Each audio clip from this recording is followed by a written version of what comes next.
Okay, good morning, Mr. Mayor. Thank you for your answer. And we've spoken about freedom of speech before, and particularly relating to the case of Pastor Oluwole Ilesanmi, who was arrested in Enfield. And you've written to me about that. Obviously, he was arrested and de-arrested, and the police have made compensation.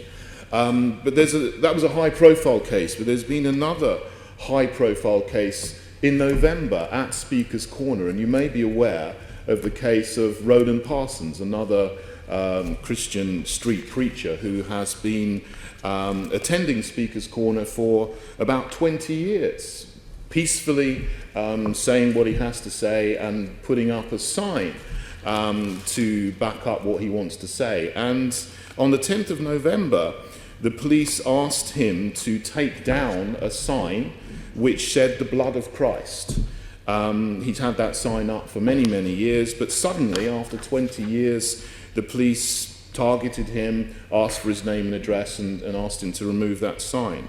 I don't know why that was. I don't know why the people in Speaker's Corner who were policing that did that. But what are your thoughts on that? Should that have happened, and was that reasonable and proportionate?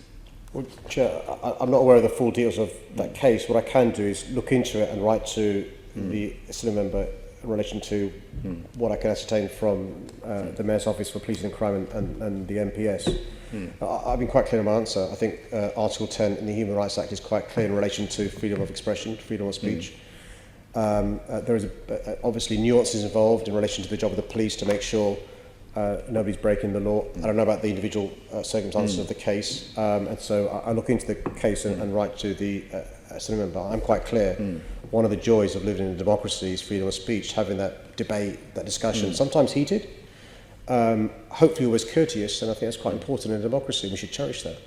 Well, thank you for your answer. I appreciate you don't know the details of that specific case, as you say, but it just seems to me that one person who's been there for 20 years suddenly is asked to take down a sign when other people who had signs weren't asked to take that down. So I appreciate you going to write to me about that. All I'd say, Chair, is I'm grateful for the Assembly member who raised a previous case, rightly so, and he'll be aware the case was raised. Police looked into it. I think the officers apologised, and actually, I think the police accepted that particular person, it was wrong for the police to arrest and do what they did, which demonstrates, hopefully, that the system of checks and balances works. I'm not for one saying that police always get it right. It's just really difficult. They often make split-second decisions. Complaints are made, but by and large, I genuinely believe we've got the best police service in the world. They understand the challenges, and so let me look into it, Chair, and I'll write back to the Assembly member. Great, thank you, Mr. Mayor. But I want to raise another case which has also been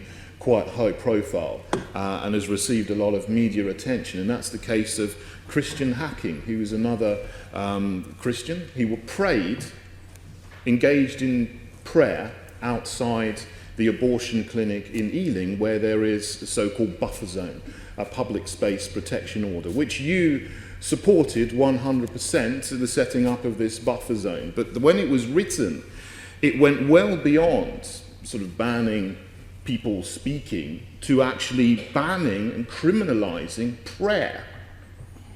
It's astounding that there's an area of London where prayer is now a criminal activity. And Christian Hacking was a person, he was arrested by the police. Apparently the procedure wasn't implemented properly, and then the case was dropped by the police. I mean, what are your thoughts on that? Should prayer be criminalised? Well, I think, Jay, we've got to be very careful in attributing as established facts to a situation where the facts may not be established.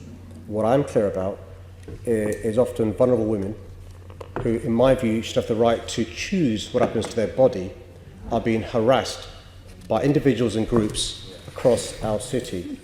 I don't want an Americanisation in relation to what's happened to the right of women to choose what happens to their body. And if it is the case, there is a buffer zone with quite clear rules that are being breached by anybody. I think it's right that the police should enforce a breach of the buffer zone rules.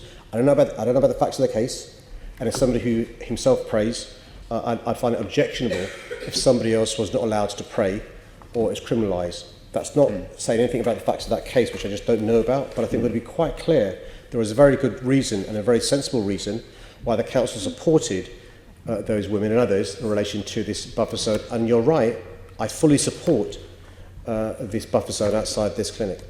Well, Mr. Mayor, I do have a problem with you using the word harassment, because groups that are pro-life, who have been protesting there for nearly 25 years before the buffer zone was put into place, there's never been a single case of harassment, abuse or intimidation being brought, even though people have accused pro-life groups such as the Good Counsel and others of doing so. There was never any evidence that they engaged in harassment. Well, I think and suddenly, you know, this public space protection order has brought this in.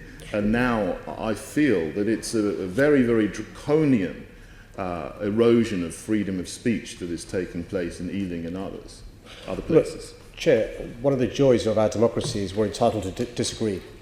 I would say this: one of the checks and balances we have is, before the order was issued, the courts looked at those sorts of arguments. But similarly, if the Assembly member believes, or the individual believes, that his rights have been breached, he can challenge that through the courts, which again is one of the great things about living in a democracy. So look, without knowing the facts of the case, if that individual or the Assembly member thinks they've been wronged, then it's open to them obviously to challenge this through the courts.